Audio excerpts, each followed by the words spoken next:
Welcome to my channel. If you can do me a favor, if you can like, comment, and subscribe to this page. Today we're going to be talking about the Stones of Remembrance.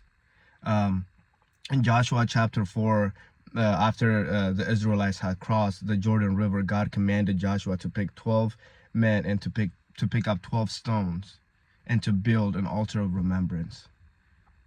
And if you read throughout the Bible, and remembering is key. To build an altar of remembrance is key. Oftentimes in the Bible, when God does something great, people build an altar of remembrance. When they encounter God, they build an altar of remembrance for that.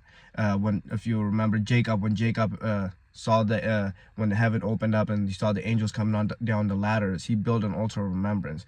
Everywhere there's an altar of remembrance. And remembering is good for us. It's not for the sake of God, it's for the sake of us. Why? Because oftentimes when we forget, we long where we used to be. We long for the bondage. We long. If you look at the story of the Israelites, when God redeemed them from Egypt, they were super excited. They got hyped up, all these things. As soon as an obstacle came, as soon as that Red Sea came in front of them, they instantly changed. So we'd say we were better in a bondage situation. We were better when we were slaves. We were better when we were oppressed. We were better off than where we are here today. So when obstacle comes, if we don't tread carefully, we'll blame, when we will long for the things that was. We will long the bondages. We will long for the slavery. So I just want to encourage you today, in your life, build an altar of remembrance. Build an altar of remembrance. It is key.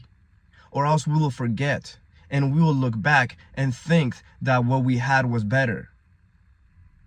And we will wander in the desert for a long time instead of actually getting to the promised land, and instead of actually achieving what God has for us for our life.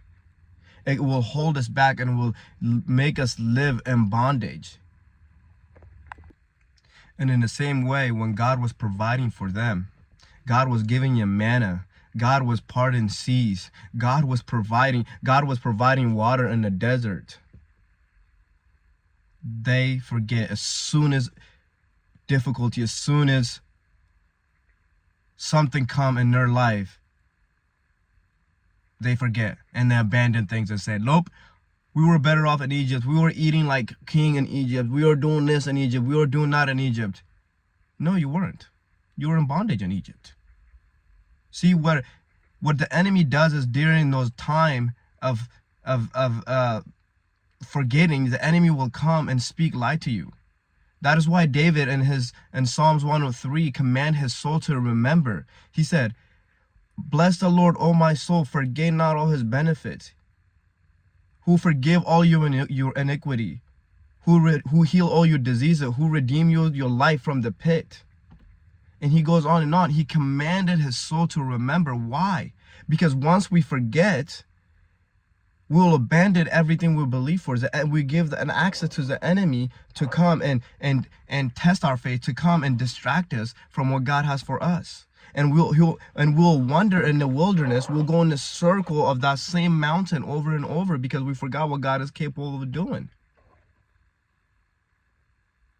We actually give the enemy power even though he's powerless.